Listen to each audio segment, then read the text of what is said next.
ছাত্রদল ছাত্রলীগের কার্যকলাপকে বেছে নিয়েছে।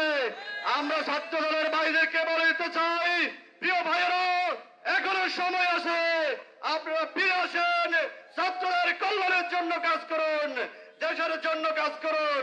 প্রিয় ভাইয়েরা, আমরা আজকে ওদের সংবাদ সম্মেলনে দেখেছি একটি ছাত্র সংগঠনের কি দেউলিয়াপনা হলে ওরা বোনদেরকে ভাড়া করে নিয়ে এসে ছাত্র শিবিরের বিরুদ্ধে বক্তব্য ঠিক করে দিচ্ছে। ওদের আরেকজন নেত্রী নিজেই ঘোষণা করছে ছাত্রদল নারী নির্যাতনের সাথে জড়িত।